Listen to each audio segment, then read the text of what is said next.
Good afternoon and welcome to ESG Leadership Dialogues brought to you by ET Edge on the theme Creating Social Value Through Health, Safety and Wellbeing. I'm your host, Isha Phalla.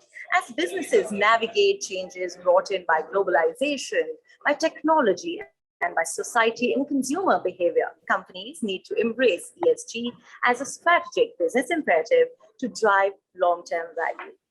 A strong ESG proposition helps companies tap new markets and expand into existing ones. India's emphasis on occupational health, on safety, has largely been narrowed to four sectors, not covering a major share of its working population, which means that in our country, only about 15.8% of the workforce really is employed in the organized sector. In such circumstances, the country needs to adopt a wide range of framework to bifurcate it between the top floors and the shop floors. Good HSE management today helps an organization in achieving its goal of excellence. And that is exactly what we'll be discussing. Yes, today's roundtable is a platform for business leaders who will be sharing with us what their organizations have taken in this business journey towards building a safe culture. Through this roundtable, we aim to discuss the roadmap for enabling organizations with SOPs on executing the right kind of EHS strategy. So let's get to know more from them. I'd like to introduce to all of you our esteemed panelists. We have with us Mr. Sanjeev Paul, Vice President, Safety, Health and Sustainability, Tata Steel Limited. We extend a very warm welcome to you, sir. May I also present to you Mr. B.K. Verma, Joint President and Group Head Safety, Adani Group. A very warm welcome to Mr. Paresh, Thakkar, Senior Vice President and Group Health and Safety Head, GSW. May I also present to you Mr. Shashank Singh, Group Head Digital HSE and Sustainability Platform, Reliance Industries Limited. And a very warm welcome to our moderator, Mr. Debnath, Partner, EY India. May I hand over to you, please? Thank you, Isha. Really, thank you very much for the warm, I would say, introduction and setting the context. And I warmly welcome the panelists, the elite panelists. And it's such a privilege and an opportunity for me to be a moderator in front of them and really extract their experience and their knowledge. And so that we, all listeners in this forum, can get some insights and advice on what next to do. So let me take some moment in introducing the panelist, Sanjeev Paul. Mr. Sanjeev Paul graduated in metallurgical engineering and joined Tata Steel in 1986 as a graduate trainee. And he started his career at the steel melting shops, where he worked in various capacities till 1998. And fast forward 36 years, he is the Vice President of Safety, Health, and Sustainability at Tata Steel. He has also played a vital role in other business lines, such as Town Services Division of Tata Steel, Corporate Services, and Tata Metallics Limited. Thank you, Mr. Sanjeev Paul, for joining this session and sharing your insights. This next is Mr. Birendra Kumar Varma. Mr. B.K. Verma has over 30 years of service in research, steelmaking, environmental engineering and management, safety engineering, and sustainability mission. Mr. Verma is currently leading the group safety function of Adani Group for the thermal power, renewables energy, gas, mining, transmission, and distribution line business. Warm welcome to you, Varmaji. Thank you for joining and accepting this invitation. Next is Mr. Paresh Thakkar. With over 29 years of experience as an EHS professional, Paresh Thakkar is an expert in leading towards an injury and incident-free workplace and building healthy EHS culture through leaders and workers' engagement at GSW. He has also provided coaching and support to EHS teams around the globe and has worked in the Middle East, Africa, UK, Brazil, and other Asia-Pacific countries. Mr. Thakkar is the Senior Vice President and Group Health and Safety Head at JSW Group. So thank you and warm welcome to you, Mr. Paresh. Next, Mr. Sashank Singh. Shashank Singh is an environmental, social, and governance energy transition, safety, and operational risk professional, leading the design and development of a digital safety and sustainability platform, underpinning the ESG strategy for Reliance Industries. He also played a vital role in designing and implementing a digital platform for health, safety, security, and environment risk management framework, which bridges the control room to the boardroom and drives sustainability performance management in the entire oil and gas value chain.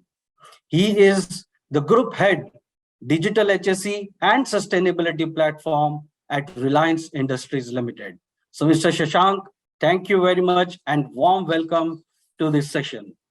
As far as I'm concerned, I'm Raja Debnath, the moderator today. I'm a partner with EY, the Sustainability Services, and I have over 3 decades of experience in operations, capital projects, and EHS.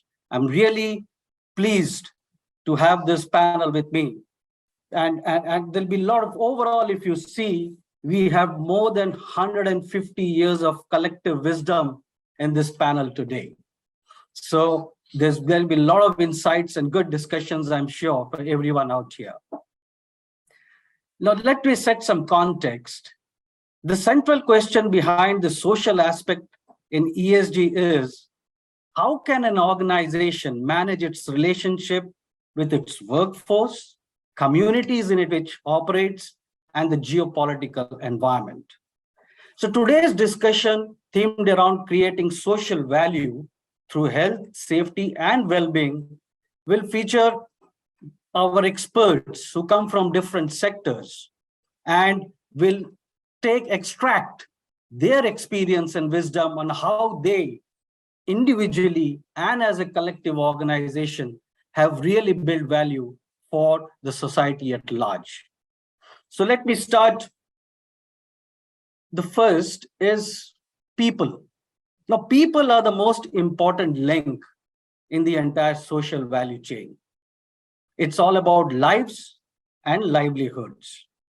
So, Mr. Sanjeev Paul, could you please throw some light on why focus on health, safety, and well-being creates not only social value, but overall enterprise value? And how are you, as an organization, engaging employees and communities effectively and effectively in believing this? Over to you, Mr. Sanjeev Paul. Thank you, Raja. Good afternoon to all of you on the panel, as well as to the larger audience that is connected to the Zoom meeting. So, Raja, a lot of things have to fall in place to make a company sustain its success over decades. You mentioned some 150 years of collective experience. Tata Steel is 115 odd years old already. So, just to make a point that creation of economic value surely is an important aspect of sustenance of success.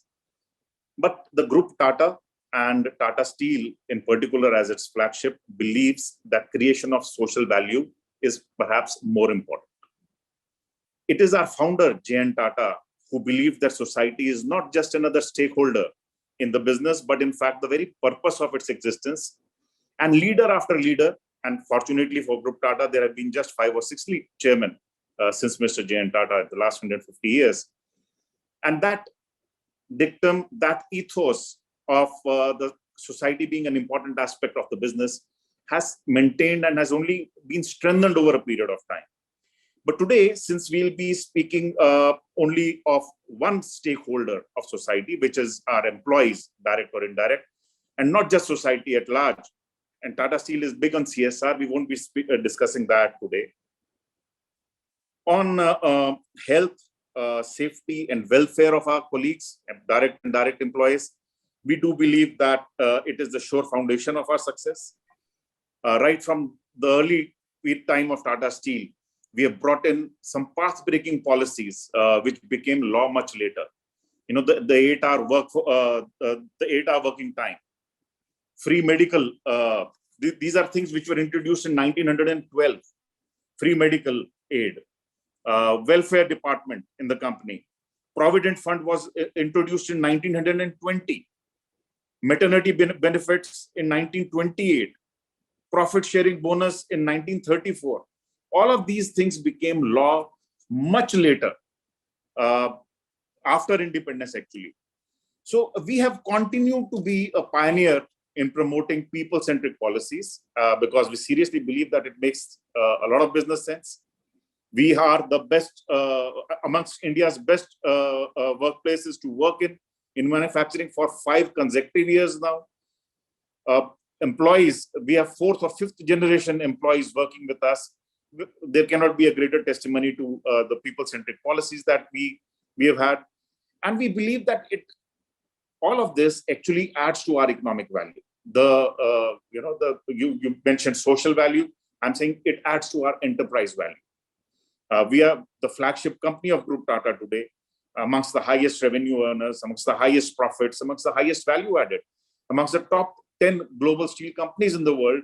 And I think, as I said earlier on also, many things have to get into place, but it is our belief that the work that we do, keeping our employees at the center of everything else, it does add to that. On safety and health, I'm sure as you come back after having one round through the panel, I'll speak more about that later. Thank you, Mr. Sanjeev. It's really heartening to know that, you made policies, people-related policies, which became later law. But I'm sure in the entire process, there must have been a lot of challenges, as you went along, creating livelihoods, then focusing on lives. So can you just be specific on one at least challenge which you would have faced, in this entire journey, which at least for our audience, they can be, cognizant about it and take care of it? Let me come straight on to safety, Raja. Steel is a high-risk industry. There are not many industries in the world that deal with temperatures of 1700 degrees centigrade plus on a regular basis. Right. And this is what we deal with in many of our operating sites. And there are many other hazards as well. So a mistake that you do in a heavy engineering industry, a high-risk industry, a small mistake does not normally result in a scratch or something minor kind of an injury to you. These things, errors result into serious fatalities, serious incidents which can cause fatalities. So discipline, the behavioral aspect of safety is very critical to how you are able to perform as far as safety is concerned. Now, discipline for us in India is difficult to come by. We live in an environment where life is not valued as much as we would like to value it. And within the gates, as an employee enters the boundaries of our gates, we would like to ensure that he goes back and returns to his family safe and sound. We want to ensure zero harm. That is, I think, is the biggest challenge. We would like to ensure that the behavior of our employees as they not just enter the steel gates is consistent with the values of safety that we have, but also outside, because behavior is a habit. Once you have developed those habits are all pervading. They don't see boundaries. Perfect. Really appreciate. So to my other co-panelists, you have any additional insights from what Mr. Sanjeev said you would like to add on as to how this particular health, safety, and well-being is really creating enterprise value from your experience, your organization's experience? Mr. Verma? Yes. See, what Sanjeev has said, I would just like to add on to this, that the life of a person does not have any, in the money value. I mean, you cannot compare with the money. It's a life. One life gone is like 10 families. Future is totally, dark. But besides that, that life, currently in the scenario, you have a lot of financial issue related to that. So financial issue, if you in terms of your stakeholders value when you talk about the share market, because the moment current scenario, you have a lot of media and social activities are there. So it becomes a news, and within an hour, you see that everything is in the media, and then it impacts your market share value immediately. Even see, if you have that kind of market cap, and even if 5 rupees down, you can understand the kind of million rupees you have gone within a day or within maybe half an hour and 1 hour. I also see in my group, it has a lot of bearing on your lending rate, because now the investors are very critical about the safety, safety statistics and safety practices. And for any single serious incident, it is causing us almost, maybe 0.1%, 2%, 3%, depending upon the lenders, strength and how much they contribute. So that is the cost of, poor safety. So one is the life, which is, uncomparable to any value. But beside, it has a very high impact on the lending money, getting money from the lenders. Market value immediately, it impacts within half an hour, 1 hour. That 3 days, that impact remains there. So it has now, from whatever I see on a day-to-day basis, it has become another very important part of how does the stakeholders see you overall the business effectiveness. Very true, very true. No, I think that's a very good example of saying it's not about a human life, but about the corporate brand image, investors looking at it as well. Mr. Paresh and Mr. Sashank, any more value adds from your perspective? Okay. In terms Paresh. of the digital aspect, if you really see, I think the post-pandemic, the entire S aspect in the ESG actually has taken more traction. It's not only just for health and safety. I think the well-being part actually, which is kind of overlooked in the past, is getting more traction. You see that any of the organizations now, the mental well-being of the people is much more top, because in last 2 and 3 years, you have seen that this pandemic has really caused a lot of mental trauma to many families. They have gone through the pain in the past. So not only the health and safety, I would say that even the well-being is also now kind of being looked into. That how do we have a workforce which is kind of not only safe, but also look at the other aspect of well-being, which is a physical well-being, which is a mental well-being or digital well-being. So that all aspect is also getting traction now, which was probably not the priority in the past. So when it comes to safety, I would say it's not really about any data. It's more about protecting your own people. Actually, if you really care for your people, it comes very easily. Actually, and if you really don't care for the people, whatever you do, it doesn't make any sense. Actually, so taking care of people is is the core of what we do. Taking care of the people, taking care of the community. That's what is really drive us every day. Very well said, Paresh. It's about your, I would say, value system. That's where you're driving at. It's if the values are there, you will be able to create stakeholder value. So perfect. So I'll just, for the interest of our speaker, our audience, we know that India has really progressed a lot when it comes to safety and health and even well-being. Although health and well-being is something which we have really not done much, and we really need to spend some time there. But if you look at the global trends, while we see the lost time injury frequency rates are coming down, the fatalities still continue to remain the same or even increasing. That's a global trend. We don't seem to be really learning from our past incidents somewhere, I feel. So, Mr. Paresh, why do you think this is so? And what can we really do to change this or better this? Yeah, that's true, Raja, is that, if you look at our recordable injury frequency, it could vary from sector to sector, geography to geography, but there is a decline in the recordable injury frequency rate, or there is a decline in lost time injury frequency rate. But the same reduction you don't see in the same proportion of the fatality rate. Either it is at the same level, or maybe in few sector it is probably is towards the upward trend actually in the fatality rate. And there are multiple reasons which I could see actually, and could be different in different sectors and organizations. But one I would say is, if you look at the safety triangle, the one which is at the top, the fatality which is the top of the safety triangle, you will always have a better reporting of that data actually.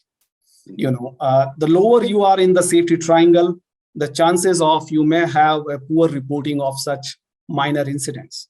So one is that whether our recordable incidents telling us the true story, because there could always be a chance where the minor incidents get unreported at the workplace actually. So whether we have a full and open reporting of all the incidents to really come to a conclusion that there is a trend of decreased trend in the recordable injuries. The second I would say is that in terms of our incident reporting, accident investigations, and how do we really share the lessons learned from the incidents? How do we really communicate that information to our workforce? Because at any given point of time now, we have 3 different generations working at the workplace. You have a baby boomer, you have millennial, you have Gen X. All they have a different way of capturing, adapting, getting the information actually. So you not have one fit size, which will fit for all. Maybe you have to have different communications so that the lessons learned can be, kind of shared with different generations, and they can well understood actually. So that's another one which I feel. The third one actually, traditionally what we have learned that if you reduce the recordable incidents, or if you reduce the lost time injuries, your serious accidents or the fatal incidents will reduce. Probably, I think that assumption itself is, I would say, has a flaw actually, because not every minor incident has the potential to cause serious accidents. Not every recordable injury has the potential to cause serious incidents. Probably there is a subset of recordable injuries which could cause serious accidents and injuries and fatalities, right? So we have to look at that subset and see that if there is an increase on those subsets, which has the potential to cause serious accidents, and what is those potential incidents are telling us?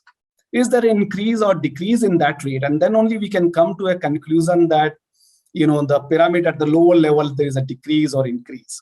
And in terms of serious injuries and the fatality prevention, I think it's required a different approach, as compared to, other incident investigation. It has to be seen from a different lens. As a safety professional, we have always kind of trained to see every accident with the same lens.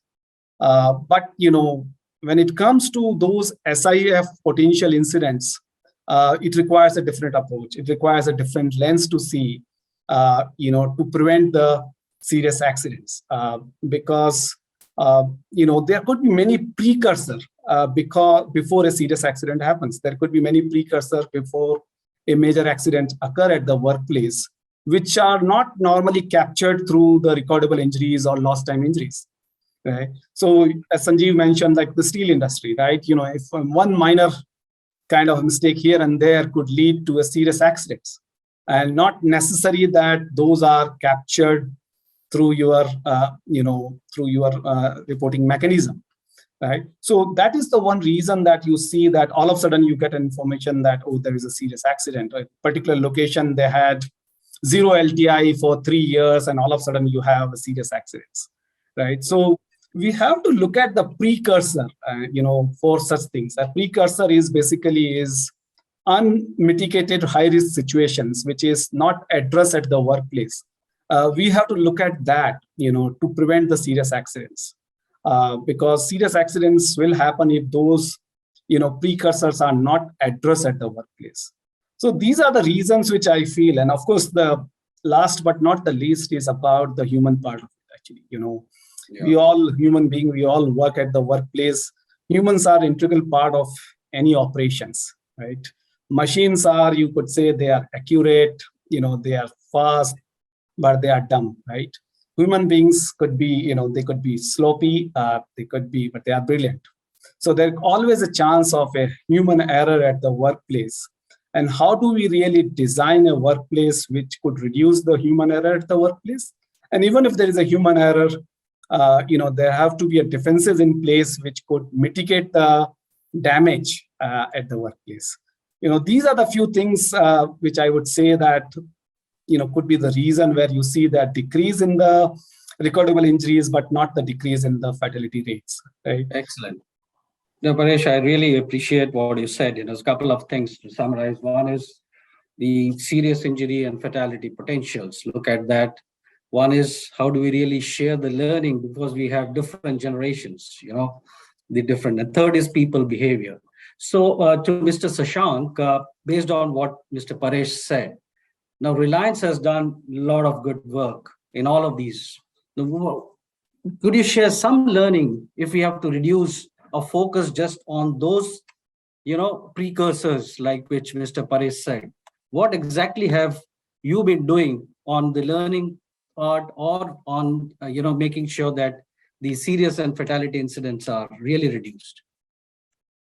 Oh, fantastic. I think I'll just start with what Paresh said about SIF itself, and that the reality of our industry is the lesser the number of incidents you have, that many less opportunities to basically investigate or learn from them.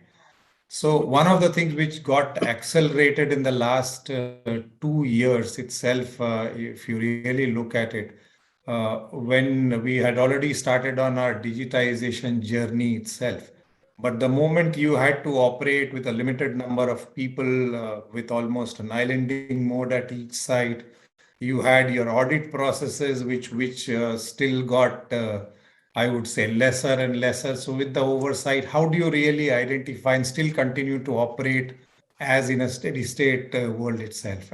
And that's where I think a lot of what Paresh said about precursor. Now, precursors are available. That is what we have been using to look at it. But the point is that how do you identify out of all the data sets that you have had is what are those events which will lead you to a fatality or a serious injury?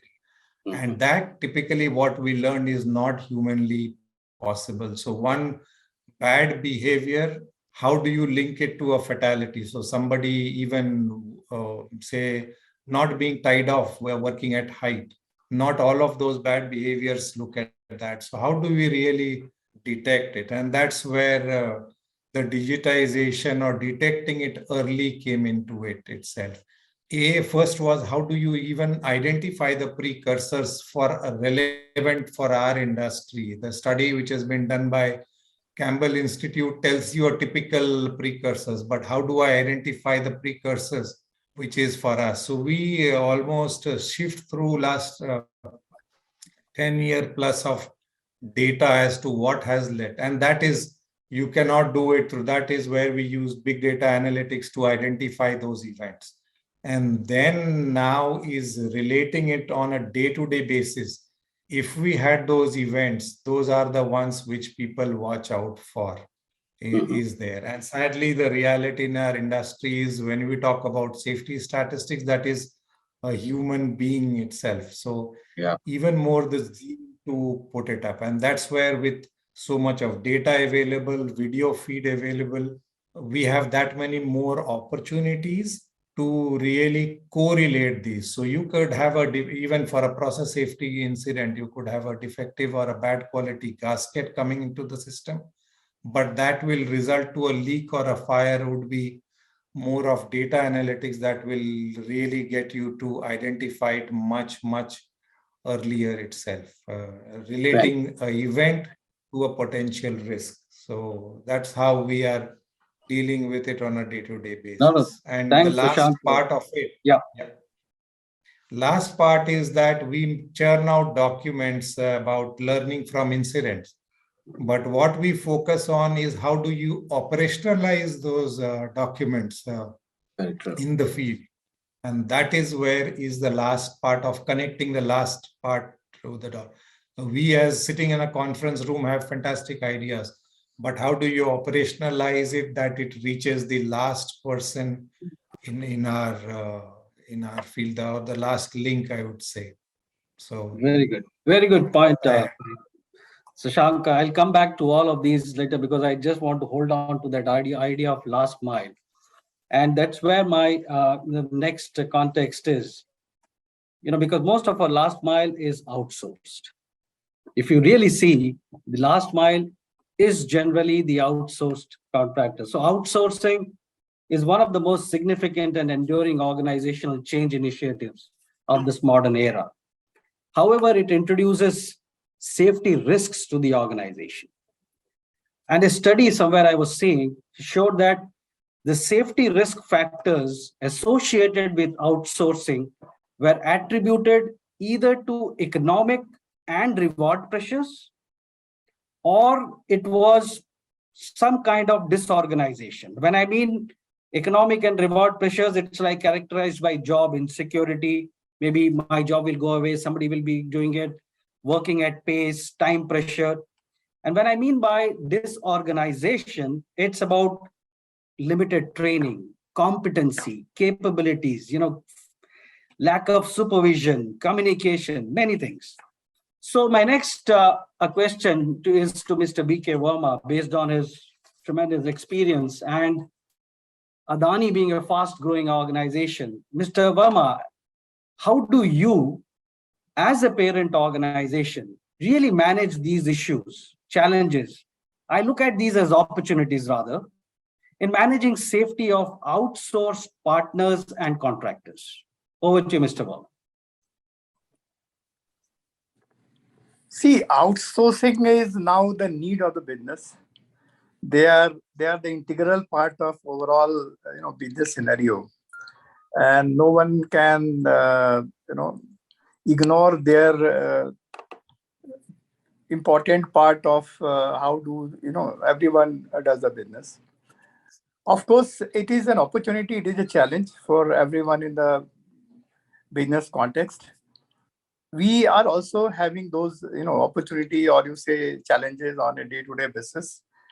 We are working on a particular processes where we believe to engage more in the processes to make them aware and allow them to share the responsibility.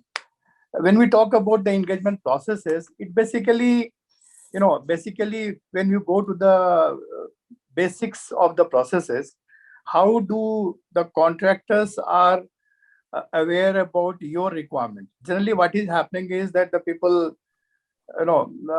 provide a bunch of paper to the contractor. This is our conditions, and no one knows what is there written there into that. So how do we clearly communicate the safety requirement on the that perspective for which they are getting engaged, and how do they understand the seriousness of the management to those requirements? Because the writings and things are done everywhere and everybody understand that, but how do you really communicate that about seriousness of the organization onto those conditions? And see, ultimately they are part of the business, and it is the money which matters for them and to the organization also. So how do you provide opportunity to the the outsourcing team to have a valid profit margin? You cannot keep on squeezing those money from them, and at the end of the day, it is the quality, it is the safety, it is the time, everything gets impacted onto that. So our processes are more focused on providing enough profit margin, with the condition that we understand that they are there in the business for earning some money, for themselves and for distributing to the team. So what we have done recently is that we are building up a communicating to the estimation team that for a say big projects kind of things, let us have a 1% of the total cost on safety. And for O&M, it is 0.5% of the total cost, estimated cost. That is how estimation team is working on and has already started working on to that. So one is the contracting processes. And during the bidding, we are also making them aware that these are the requirements and you must build up this cost into your quoted cost. It should not be a surprise to you that suddenly the management is forcing us to do that. And so these are, and we have huge contractors because generally the industries, process industry are more on the based on the employee, but we are service organization, logistics and services. We have a major role, coming out from the outsourcing, and so we are working on to those processes, both in terms of contracting processes and how do we, ensure that the team who is coming to us to work for us, are we able to recognize that? Sometimes, the guy is working at one side, after some time he goes to another. So we were observing a lot of mobility among the outsourced employees. So what we have done, we have taken a software which is working across the group, and it is called Chronos, and it has a tracking of all the contractor employees and linked to the Aadhaar card. So once the Aadhaar card linked, so we know where he has earlier worked, what kind of training has been given. The contractors are supposed to register those employees with all the details of their qualifications, experience, skill.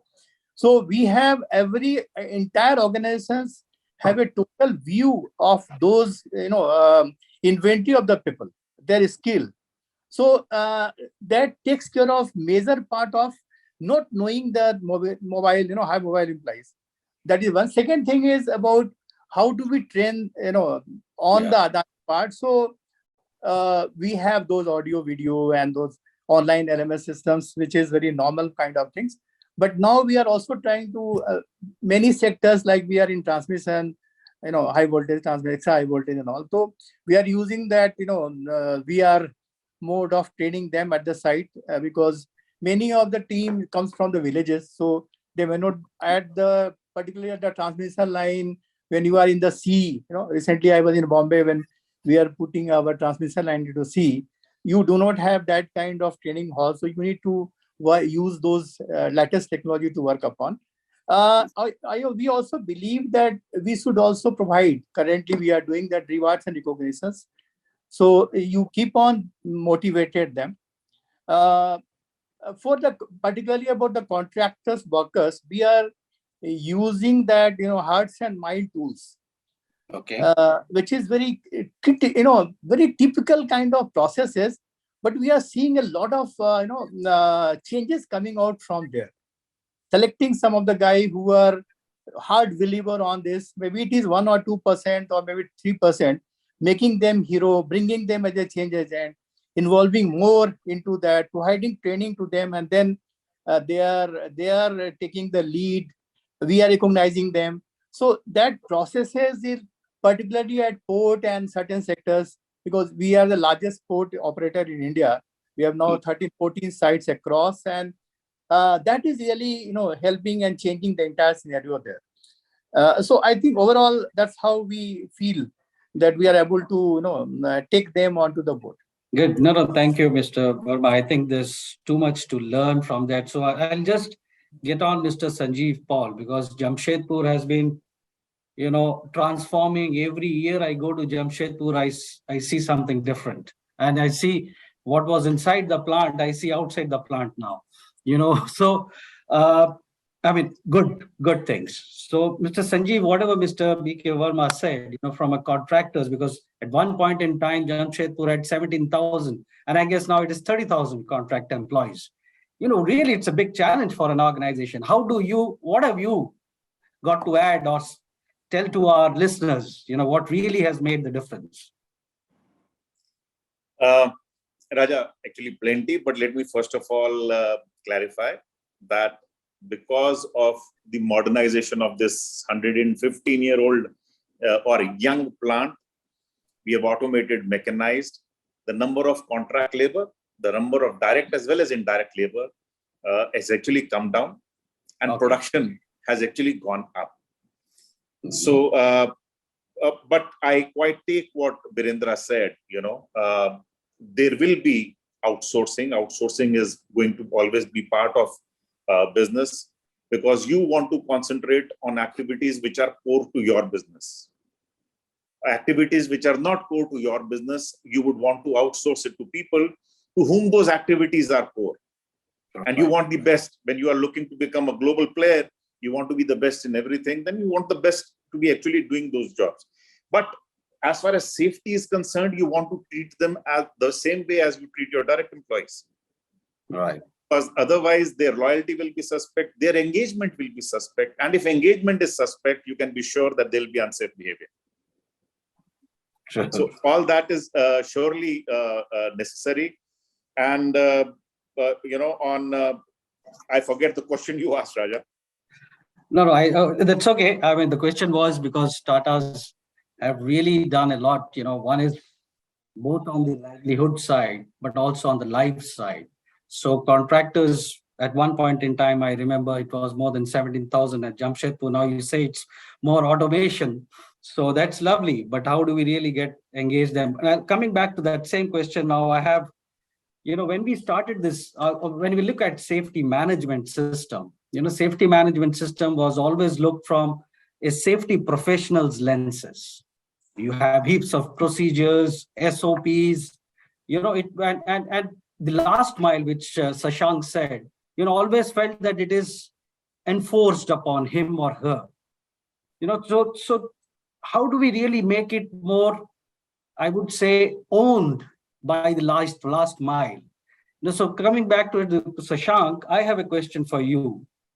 If you have to really get these last mile, own these processes, these procedures, so what opportunities do you really see from, I would say, neuroscience or human factors or psychology, and which is called the behavioral intelligence, and then the artificial intelligence? How do you really marry these two to make sure that the entire process is simplified and owned at the last mile level? What are you doing?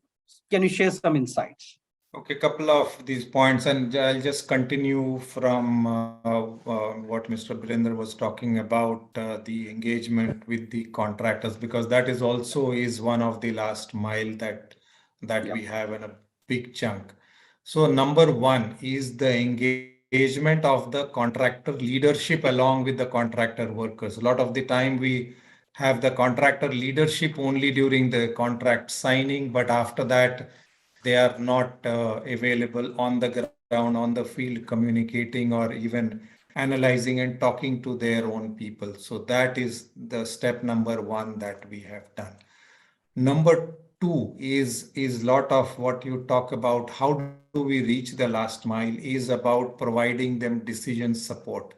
If we look at it from where it started, what Paresh talked about, that you have 3 levels, and there is a push from one generation to have a lot of papers on the with people should go through the papers. Only when you read everything that I will be certifying you.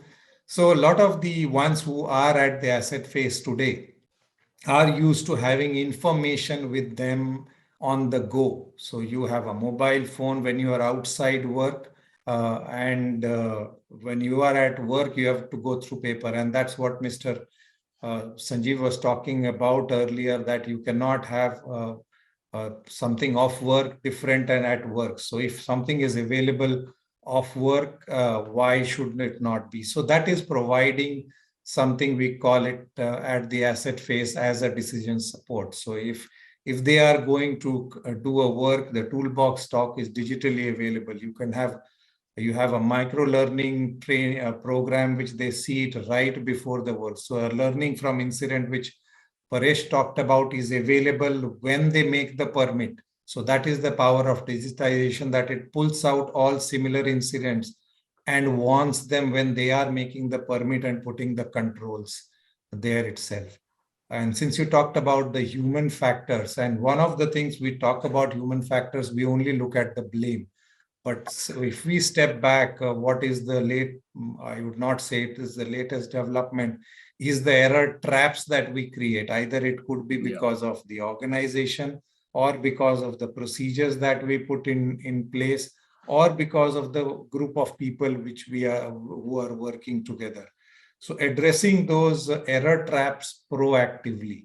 And that's where it leads back to what we talked about. The precursors are nothing but the error traps which is being created for whether it is our direct employees or indirect employees. And if we take care of that and address it proactively in very simple forms, nobody is now willing to read even a 2-page or a 3-pager.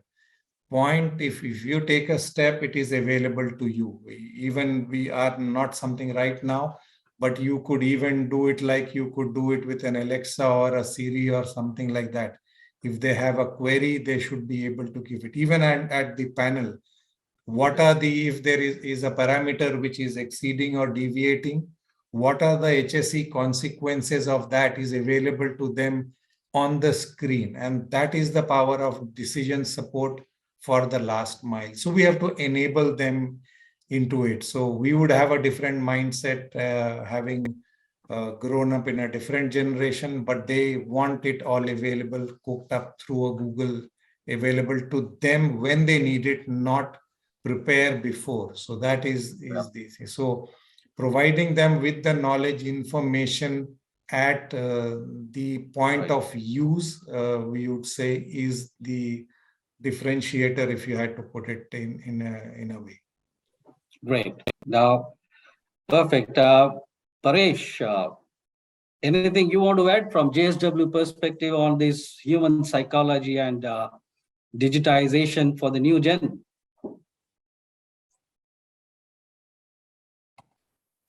Yeah, a couple of things which I just want to share. One is actually that we have done in JSW is about having the e-learning and this micro-learning, which is kind of customized for JSW perspective. So we had the micro-learning programs or e-learning programs where our own workers, our own employees have taken part in developing those micro-learning modules. Because if you really take off-the-shelf kind of e-learning modules or any other modules, probably does not fit in terms of what you are trying to do at your workplace. So we have developed about 40 plus e-learning modules, and many of them were developed with the help of the workers, the employees, the supervisor. In fact, they have kind of the entire shoot was done at the workplace. So they can correlate when they see those e-learning modules, they can correlate well when they see the same surrounding at their workplace. That's number one. Number two is of course is in terms of using the augmented reality and virtual reality for the situations where you can't really create the actual scene. Let's say in terms of different firefighting scenes, different kind of crisis management, which you really can't develop those kind of things. Using that for training our people, that's another thing that we have done at our workplace. Of course, in terms of digitizations, every aspect, whether it's a contractor management, whether it's incident reporting, whether it's inspections, audit, all that aspect is fully digitized at the workplace.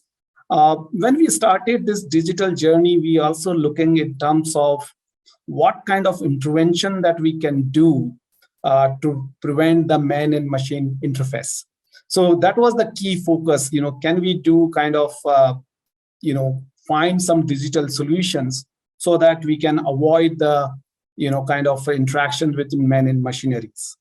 Those were the case actually in terms of, to start with, we found 100 plus use cases where you can use the digital technology, whether it's a video analytics, whether it's a sensor, whether it's a drone, and kind of narrow down that what really is the need of the hour.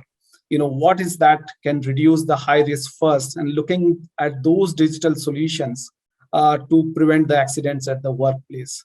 The focus was more in terms of looking at the proactive interventions rather than reactive interventions, and using those interventions and through digital approach in terms of reducing the accidents at the workplace. Excellent, excellent, Paresh. I think there's a lot for our audience today to learn from. There's one question for all of you now, which I think it's important for many organizations still don't. The question is, does driving ESG agenda, now I will repeat, does driving this ESG agenda mean compromising on company returns? Now I'll start with Sanjiv. There is a belief. So I just want to ask Mr. Sanjiv, what do you think? So I started my discussion with that as a subject.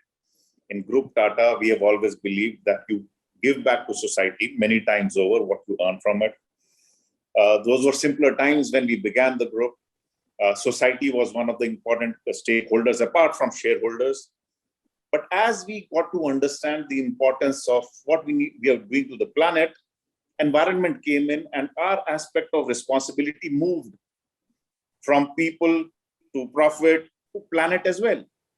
Yeah. So ESG is the financial terminology that they use for people, profit, and planet, and for the triple bottom line. And this is something which for us in Group Tata has been continuing from ever since we started. Whether it adds to economic value or not, I would let you decide. We have been not just surviving, but thriving for the past 150 years. I think it makes ample sense. You need to be smart about how you are doing things. Perfect. I really appreciate, you just, look at these organizations and then take a judgment. There are many organizations who still feel, they have a choice to make. So, Mr. Varma, what do you believe? Do you believe driving ESG agenda means compromising on company returns? Our perspective is totally different, because we are, as a group, we are, I think we are the maximum contributor in helping our goal of green energy. We are the largest contributor in making the India moving from fossil fuel to the solar and wind. So the entire perspective is matching with the nation objective. We are not looking into as a part of the business, but as a part of how do we contribute as a building the nation in line with the government objective of having a cleaner energy. So if you have heard our chairman, always the motive is good to goodness with the nation and the organization. Right. So that is the theme of the way we work as an organization. Great.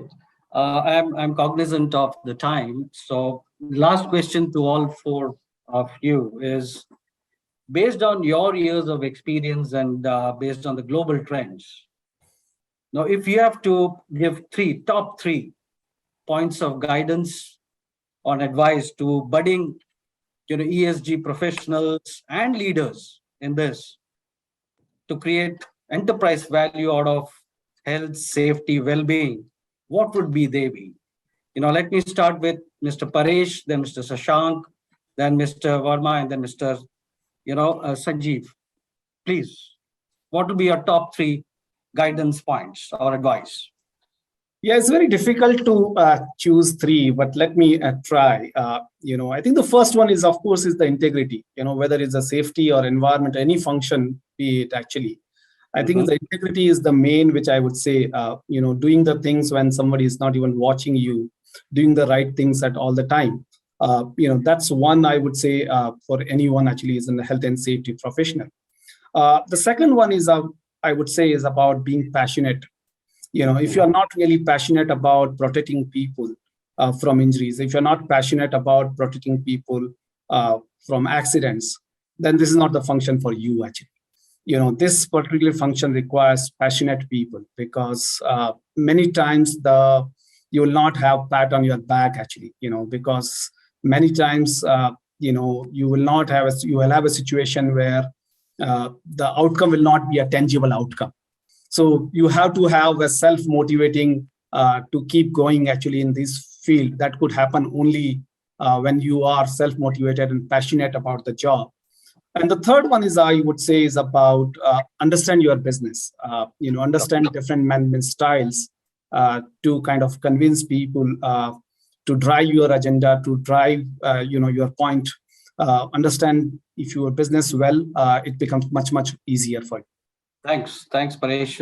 Sashank, you want to add on something? Yeah, just to add on from what Paresh talked about, I think for all of the people who are there, first of all, I would say your presence in the field.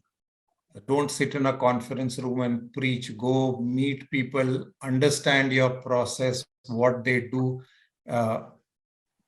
at the ground level, at the last level, not at, so it could be either a contractor worker or whatever. That is the first thing that you see. The second is when we go to, as safety professional, to our leaders, is to go with solutions and offer them what are the alternates, what are they, not saying that Woni Sunta hai, that guy is not listening, not with problems, but what are the ways to understand. And building on what Paresh says is understand your leader. Each leader is different. And what are the skill sets you need to influence them? Go with what matters to them most. And last, building on what Paresh said, is why understanding the business is important, because you can then explain how safety will make your business better. So I think I would just take these three in the interest of time. Good. There are many more, but the golden words of wisdom. So, Mr. Varma.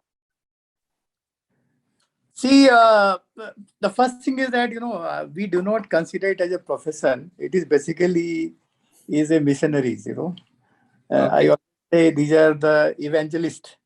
They are changing that the way the people, have a thought process about the subject, because it was always considered as an interference to the growth or to the processes. So the safety professors are evangelists. And for that, as Paresh said, we need to have a influence capacity. How do you influence the leaders?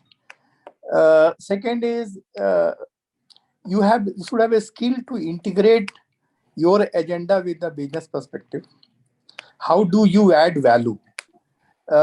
Basically, how do you are able to communicate safety as a operational excellence way of doing than becoming a safety. So if you create that kind of value, safety as a tool to improve operational excellence, then people are ready to understand that.